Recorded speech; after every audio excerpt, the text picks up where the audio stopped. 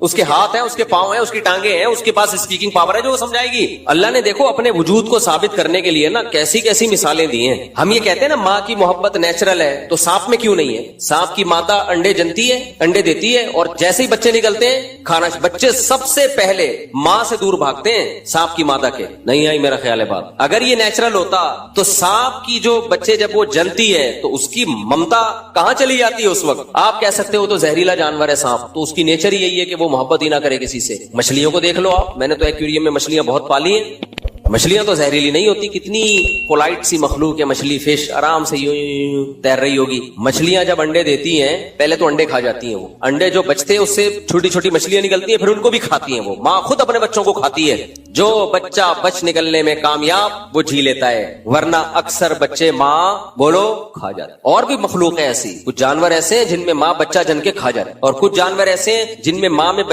کی بچے سے محبت ہوتی ہے، اور کچھ ایسے بہت زیادہ ہوتی ہے، اور کچھ ایسے اتنی زیادہ ماں بچے سے محبت کرتی ہے کہ اپنی جان دے دیتی ہے، بچے کو بچا لیتی ہے۔ تو اس سے پتہ چلتا ہے بھائی یہ خود بخود نہیں ہے، یہ ایک مینجمنٹ ہے۔ فطرت نے ہر ماں میں اس کی جو ہے نا ایک خاص طریقے سے محبت کے سافٹ ویئر انسٹال کیے ہوئے ہیں۔ کسی میں محبت زیادہ ڈال دی ہے، کسی میں کم ڈال دی ہے، کسی میں بالکل بھی نہیں ڈالی، اور کسی میں نفرت ڈال دی ہے، اور کسی میں بہت زیادہ نفرت ڈال دی ہے۔ تو یہ ماں کی محبت کو ہم نیچرل کہتے ہیں، یہ اپنی زبان میں کہتے ہیں، ورنہ نیچرل اصل میں اس دنیا میں کچھ بھی نہیں ہے، سب خدا کا پیدا کرتا ہے۔ اب جب آپ دیکھتے ہو نا کہ کون سے جانور ہیں جن کے ماں کے دل میں، اچھا کچھ جانور ایسے ہیں کہ ماں تو محبت کرتی ہے، باپ نہیں محبت کرتا بچوں سے، جیسے اکثر جانوروں میں باپ کے دل میں کوئی محبت ہوتی ہے بچوں سے۔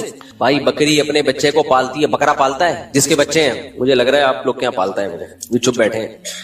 بکری بچے کو پالتی ہے، بکرا نہیں پالتا۔ گدھی گدھے کو پالتی ہے، گدھا نہیں پالتا، اس کو کوئی ہوش ہی نہیں ہے کہ میرا بچہ ہے یا پڑوسیوں کا بچہ ہے، اس سے کوئی فرق نہیں۔ مچھلیوں میں کیا ہوتا ہے، بچے پیدا ہوئے مچھلیاں کھانا شروع کر دیتی ہے، لیکن بعض مچھلیاں ایسی ہیں اتنی محبت کے جو پیر ہے نا ماں بھی پالتی ہے اور اس مچھلی کا باپ بھی پالتا ہے۔ تو اگر یہ خود بخود ہو رہا ہوتا نا تو اس میں اتنی خوبصورت مینجمنٹ نہ ہوتی۔ اب سائنسدانوں نے جب غور کیا نا کہ کون سی جانور ایسا ہے جس کی ماں میں محبت بہت زیادہ ہے، کسی میں کم ہے، کسی میں ماں اور باپ دونوں میں ہے، اور کسی میں بالکل بھی نہیں ہے، تو دیکھا کہ جن جانوروں کا گروتھ ریشو بہت کم ہے اور وہ بہت کم ہے، ان میں ماں کی ممتا بہت زیادہ، اور کچھ جانور ایسے جن کا گروتھ ریشو بھی کم ہے اور ان میں بچوں کے مرنے کے چانسز انوائرمنٹ اور ماحول کی وجہ سے بہت زیادہ ہیں، تو ان میں ماں کی اور باپ کی ممتا زیادہ نہیں بلکہ بہت سے بھی زیادہ ہے۔ اور کچھ جانور ایسے جن کی گروتھ ریشو بھی کم اور وہ طوفانی ہواؤں میں پیدا ہوتے ہیں اور بے